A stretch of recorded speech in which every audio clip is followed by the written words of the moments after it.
Geçmiş olsun Ertuğrul Bey. Sağ olun. Başında bir beladır gider. Peşini bırakmaz. Dolanır durur. Belli ki birilerinin kuyruğuna bastık Candar Bey. Bu topraklarda olmamızı istemeyenler üzerimize gelirler. Senin bu yalnız başına hareket etmelerin tüm Türkmen ovalarını tehlikeye sokar. Farkında değil misin? Seni bu yolda yalnız koymayalım dedik. Birleşelim dedik. Ama senin bu tek başına olma hırsın gözünü kör etmiştir Ertuğrul Bey. Ne yapalım Candar Bey? Zalimin kılıcı olup mazlumu felakete mi sürükleyelim? Türkmen obalarıyla yaptığımız toy davetine icabet etseydiniz, geleceğimize birlikte yön verirdik. Emir Saadet'in köpeğin Uç Bey'i olarak vazifelendirdiği Candar Bey'le konuştuğunun farkına varasın Ertuğrul Bey.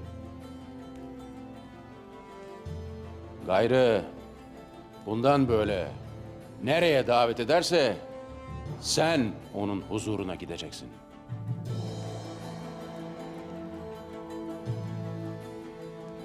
Belaları bu topraklara sen getiriyorsun Ertuğrul Bey.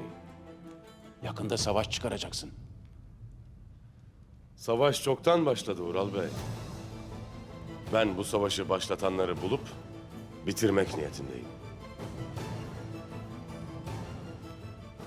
Lakin bu savaşın bitmesini istemeyenler nefesimi enselerinde hissedecekler.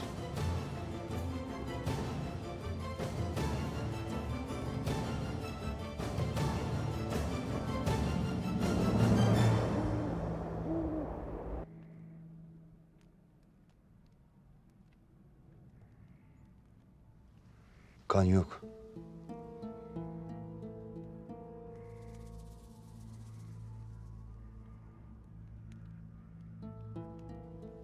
Zehirlenme alametleri de yok. Gencecik kadın durduk yere mi öldü beyim?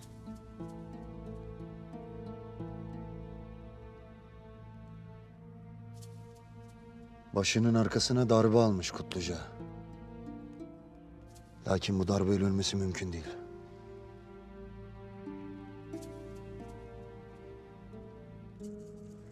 Elle boğulmuş da olamaz. Elle de boğulmadıysa eceliyle mi öldü dersin beyim?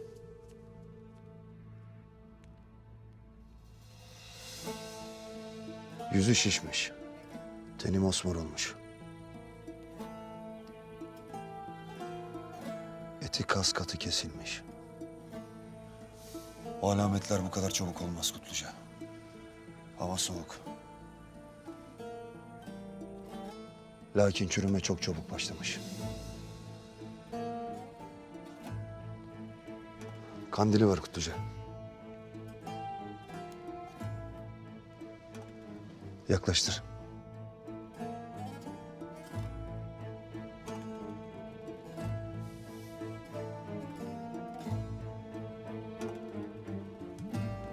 Bu nedir beyim? Ölmeden evvel. Nefes almaya çabalarken yutmak zorunda kaldığı çiçek kılları.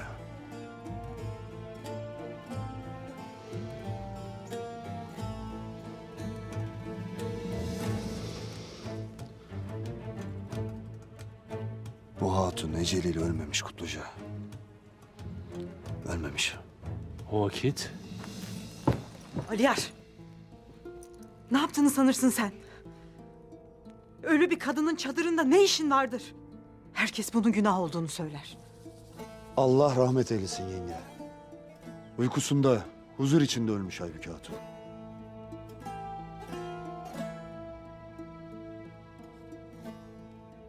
Allah günahlarını affetsin. Babama eceliyle öldüğünü dersiniz. Yarın sabah erkenden defnetsinler Kutluca. emrin olur beyim.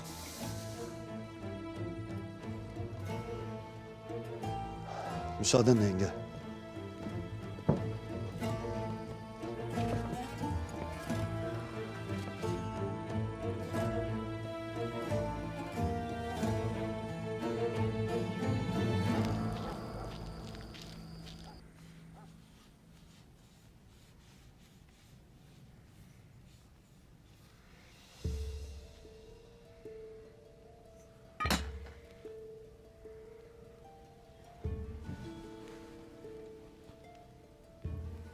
Otur, otur.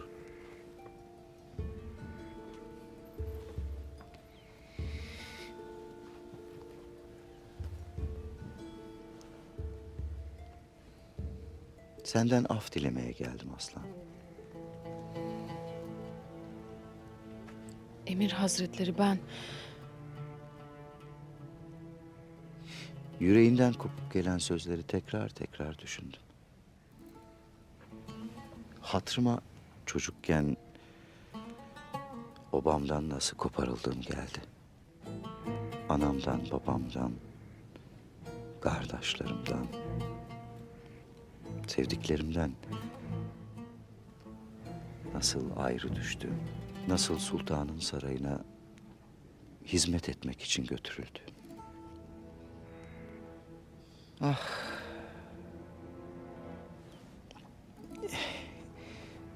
Seni gördüğümde içime bir kor düştü.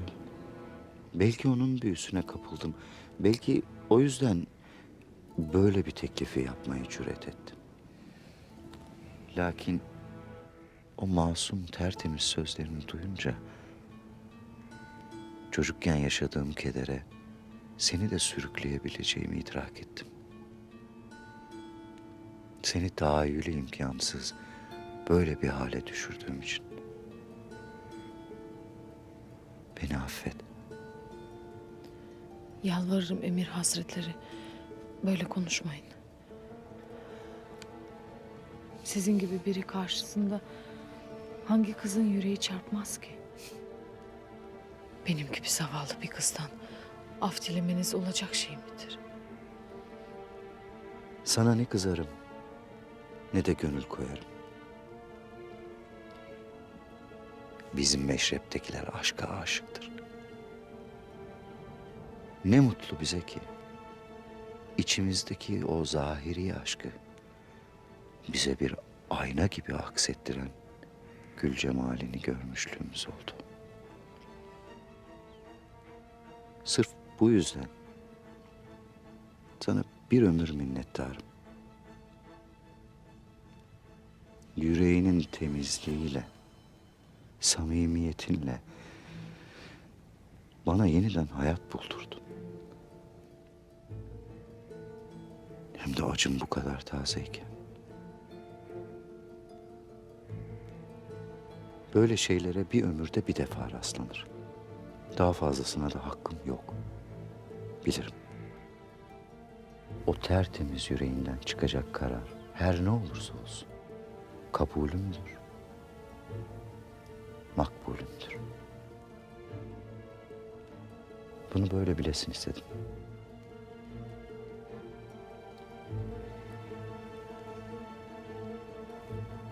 Müsaadenle.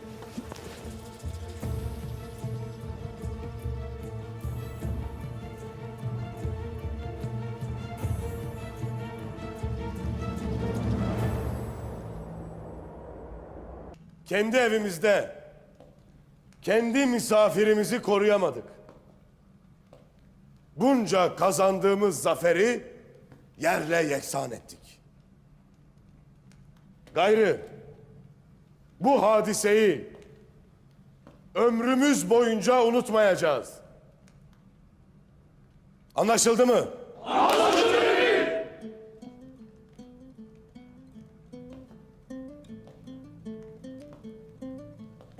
Bu cinayeti kimin yaptığını bulamazsak kendimizi temize çıkaramayız.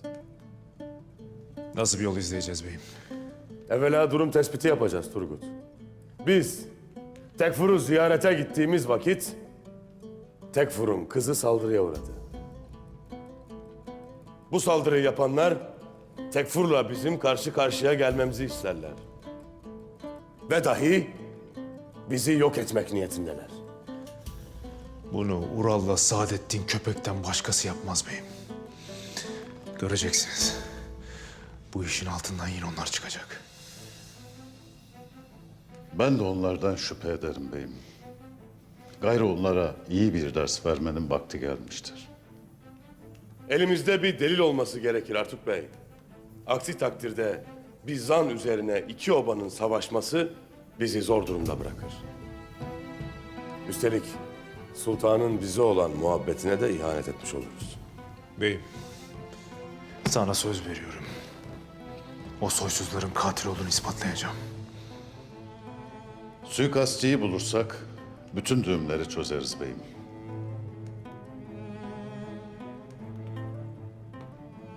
O yüzden yarından itibaren 7 düvelde o adamı arayacağız.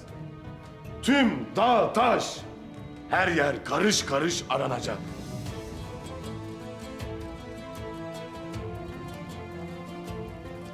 Bana o adamı sağ salim getireceksin Turgut. Merak etme Esin beyim. Sana o deyyusu sağ salim getireceğim.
Bizans'ın şerefli askerleri, Karagöklerin şahitliğinde kalemizin koruyucusu ve savunucusu Efendimiz'i sonsuzluğa uğurluyoruz.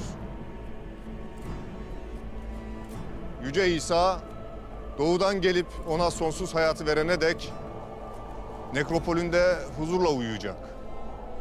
Anıları yüreğimizde yaşayacak.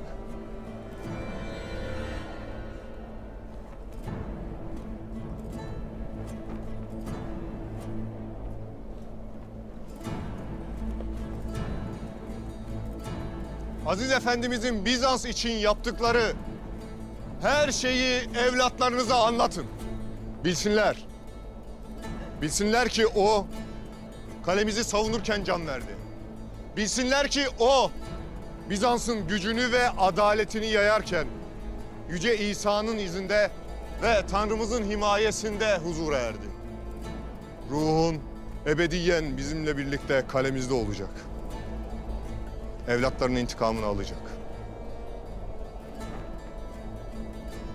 Huzur içinde uyu.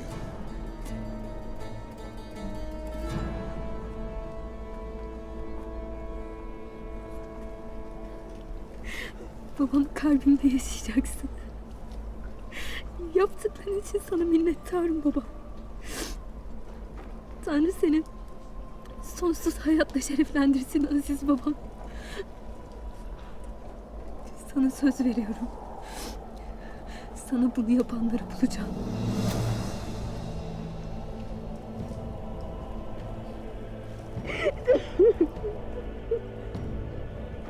Papaz efendi.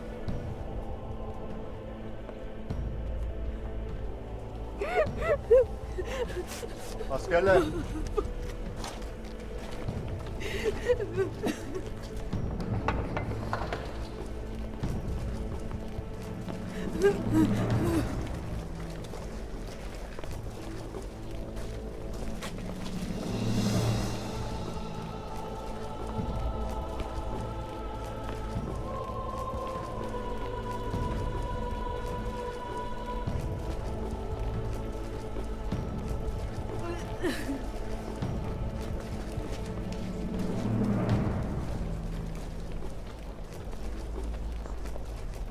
Emrettiğiniz gibi Laskaris yuvasına, yani Çaldor Obası'na doğru yola çıktı.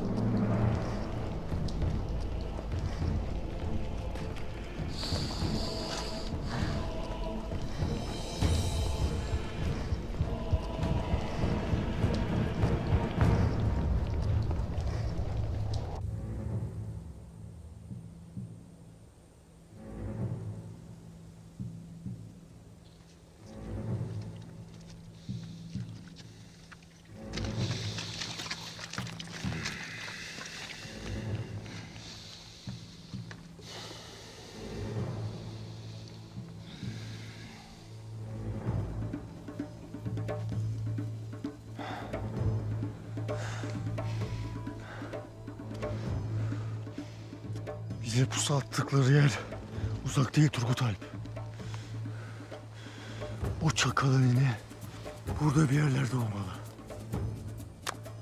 Onu kardeşler elime getirdiğimde anla böyle ikiye böleceğim.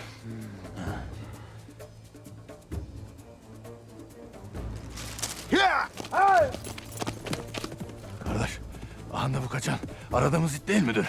Yoksa açlıktan hayal mi görürüm? Bu o şerefsiz. Haydın kardeş. Yavaş olasın kardeş. Yine bir tuzak olabilir.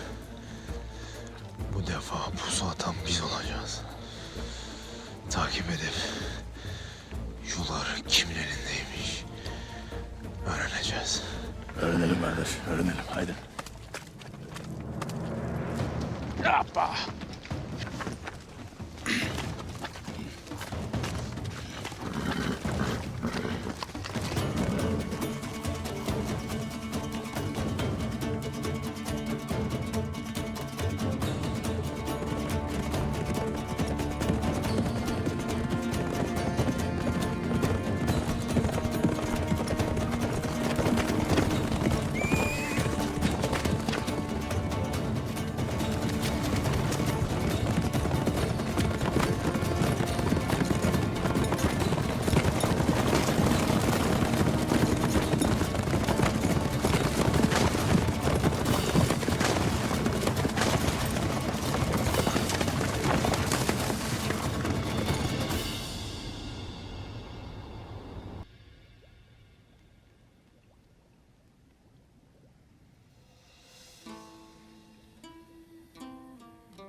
Benim parmaklarımın dokunduğu her taş ancak onları hak eden bir güzele kavuştuklarında parıldar.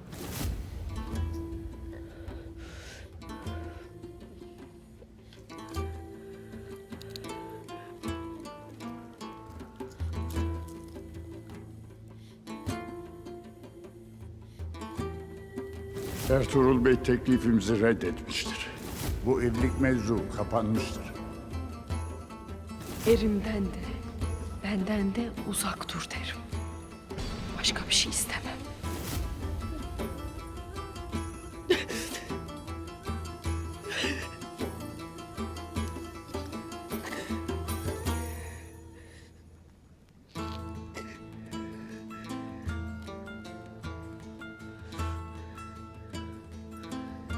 Ben kimsenin arttığı da değilim.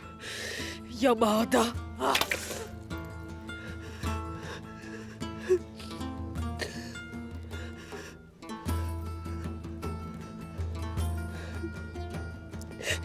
Kendine gel Hasan. Sen gönlüne düşen sevdaya sahip çıktın. Bekledin. Allah'tan geldi bu aşk dedin. Boyun eğdin.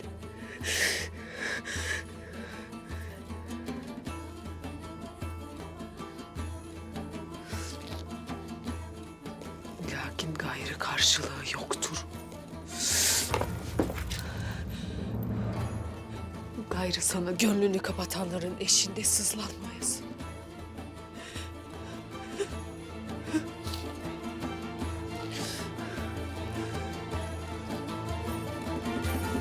Siyasi meselelerde devlet erkanının tecrübesinden faydalanmak kimsenin zararına değildir. Bir tohum, bir çınara büyüyene değin. Bin türlü beladan, musibetten, felaketten sıyrılır da serpilir. Kimin kaç karış aklı olduğunu da, oncacık akıllarıyla nelerin peşinde koştuklarını da bilecek kadar tecrübe sahibiyim evelallah. Emir Hazretleri, bilgeliğinize her daim itimat ederiz. Lakin Ertuğrul'un devletimizi böyle zora sokmasının da bir bedeli olmalı. Olacak. Ural Bey illaki olacak. Bundan hiç şüphen olmasın. Ertuğrul haddi olmayan işlerin peşinde koşarak bizi içinden çıkılması imkansız bir vaziyete düşürmüştür.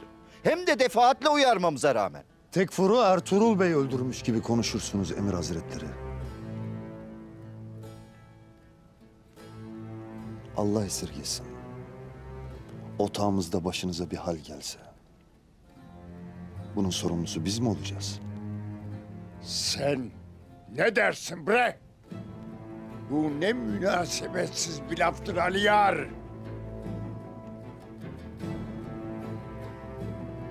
Aliyar Bey, ziyaret ettiğim obada ecelim vuku bulursa, evvela tedbir almayanların kellesi gider. Ertuğrul, koskoca bir Bizans tekfurunu, 3-5 Alpinin koruduğu zayıf bir handa ağırlamak hadsizliğini göstermiştir. Canı da, hanı da bu sorumsuzluğunun diyeti olacaktır.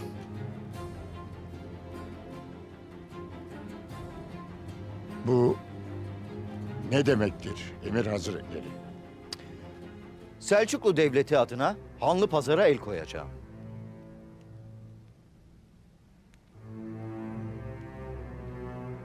Sultanımız bu haberi aldığında tekfuru kendi elleriyle ölümün kucağına atan Ertuğrul hakkında vereceği bir karar olacaktır.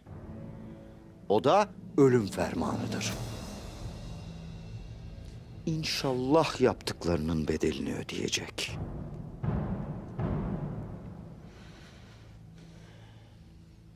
Ural Bey,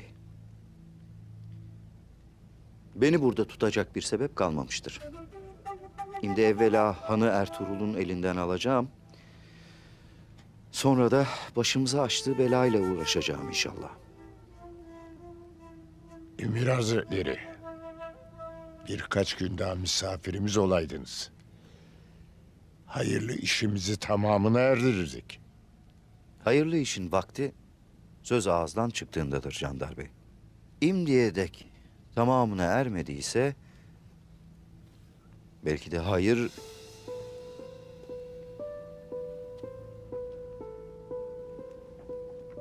Müsaadeniz var mıdır Emir Hazretleri? buyur Aslan Hatun buyur.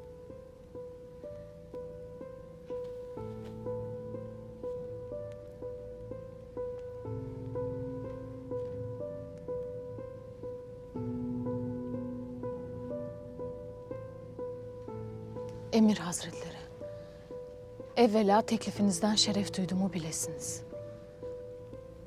Mühlet isteyişimi mazur görün. Babam beni yiğit bir er gibi yetiştirdi. Bundan sebep attığım her adımda hakkaniyeti elden bırakmadım. Böyle hayırlı bir gönül işinde samimiyetimi yoklamam, yüreğime ne hissettiğimi danışmam gerekirdi.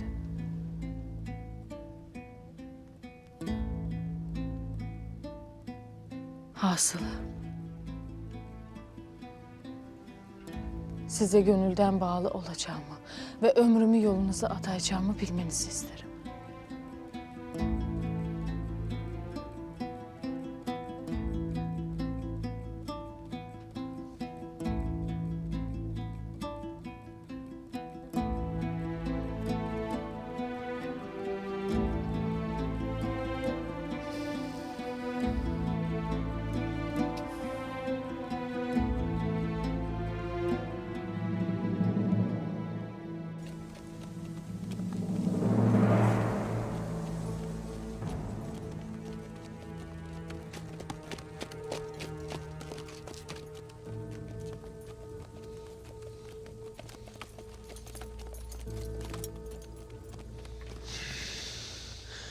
Ura, soysuz it.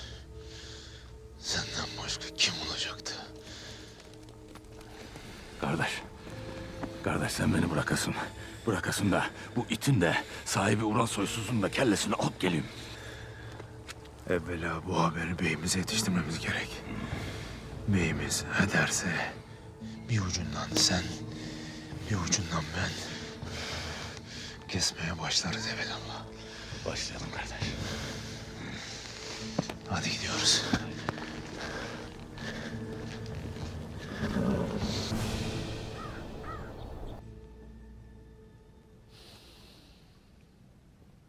Aslan, beni bahtiyar ettin.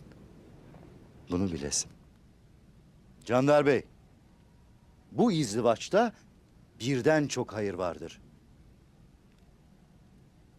Gayrı Türkmen obalarının devletimize olan sadakati, devletimizin de bize olan nazarı güçlenmiştir.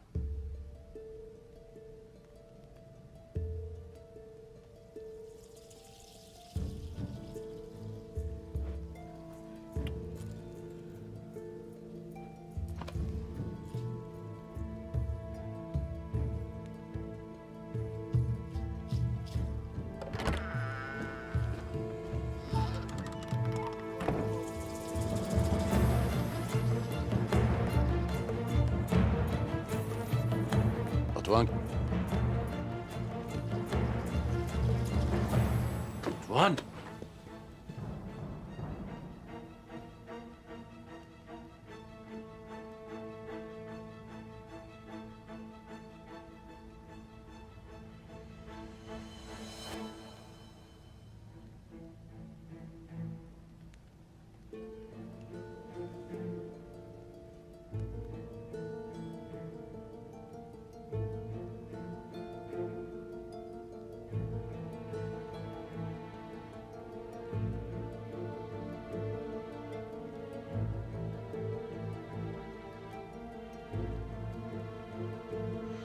Konstantiniyye'den bir tüccar gelmiştir.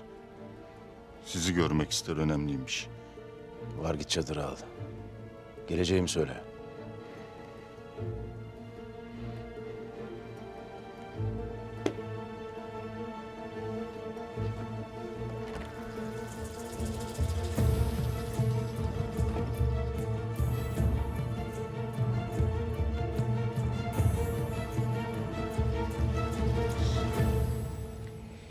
Aslıhan Hatun da rıza gösterdiğine göre bu işi tez elden nihayete erdirelim derim.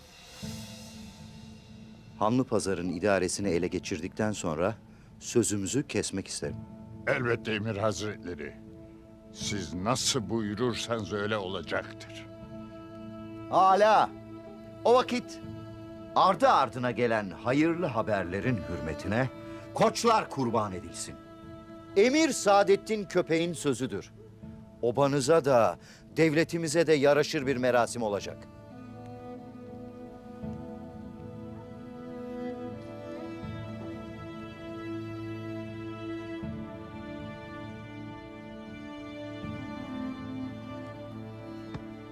Müsaadenizle.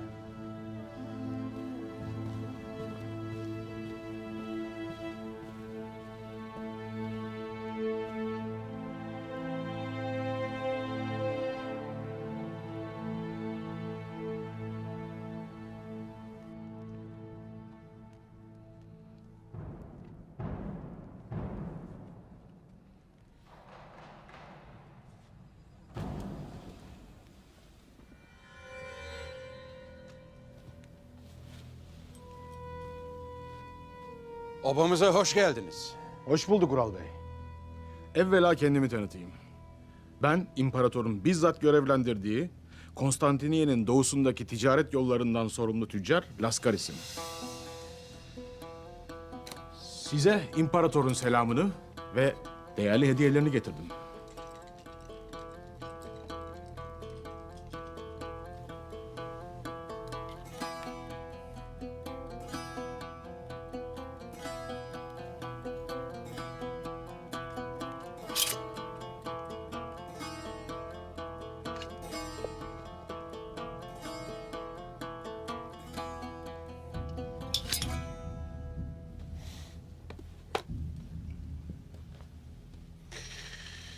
İmparatorunuza cömert hediyeleri ve değerli selamları için minnettar olduğumuzu bilesiniz.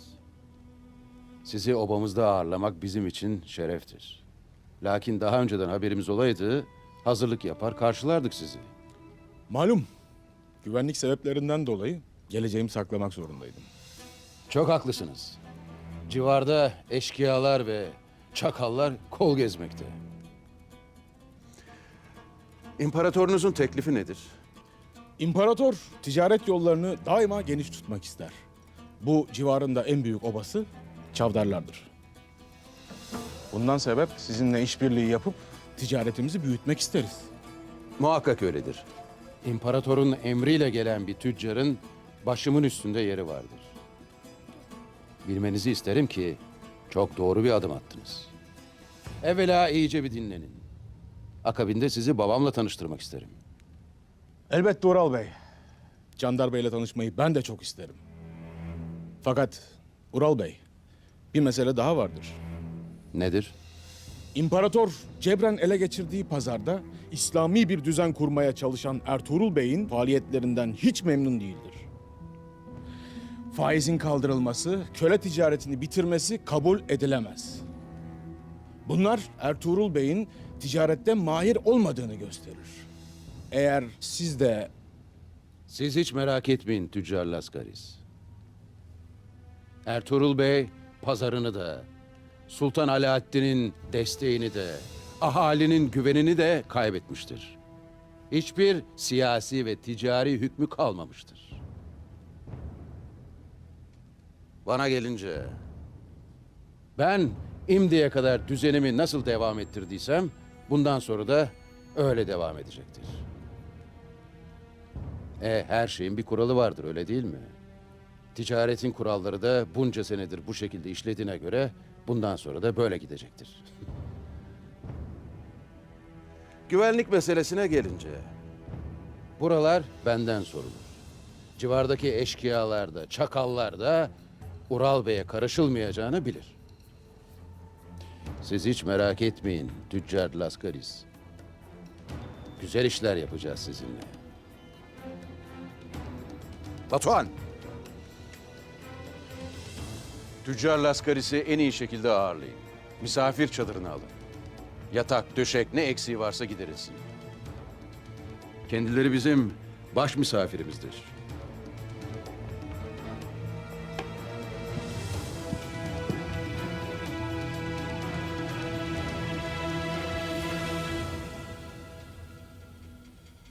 Destur var mıdır beyim? Gel hele Kutluca.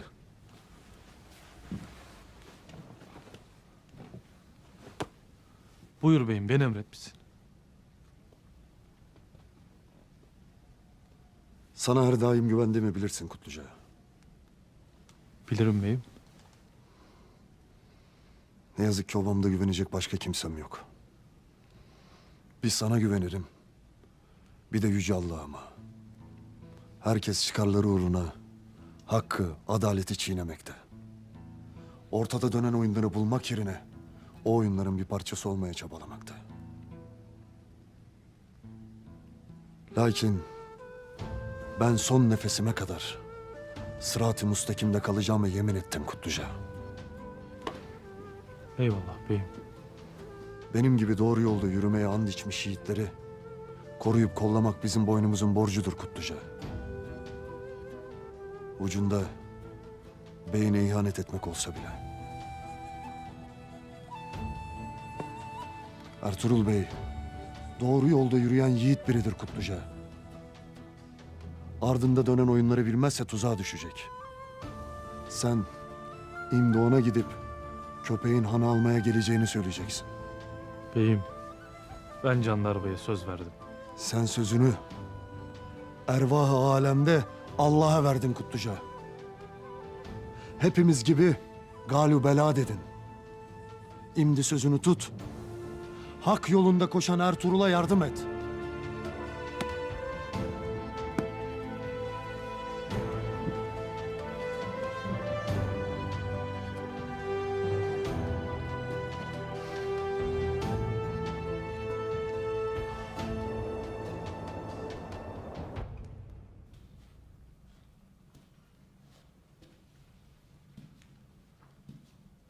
Destur var mıdır beyim? Gel Turgut.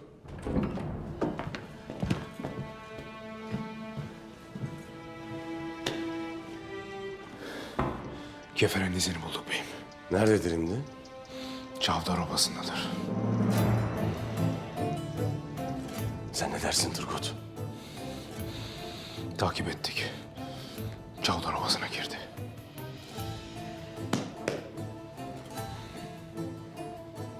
Her taşın altından sen çıkarsın Ural. O taşlar senin kafanı ezecek. İmdi elime düştü Ural.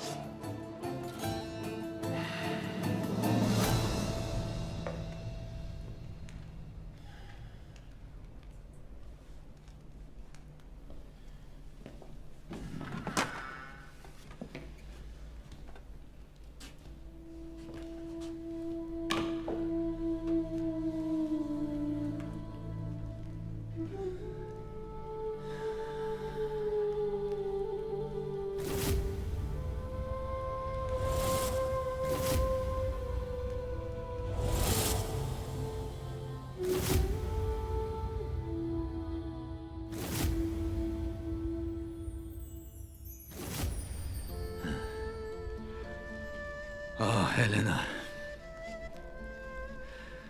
Senin o güzel gözlerine hiç yakışır mı ağlamak?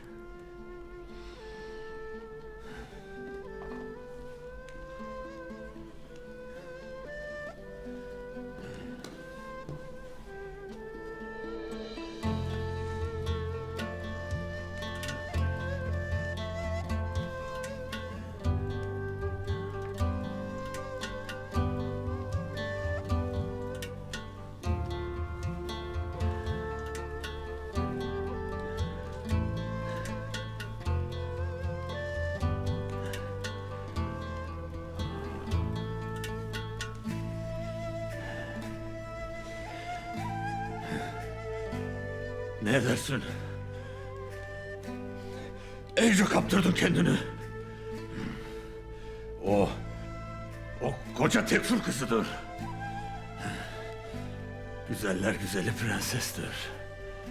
Sen Bir garip Bamsu. Neyine senin sevdalanmak? Neyine senin sevdalanmak? Deyus.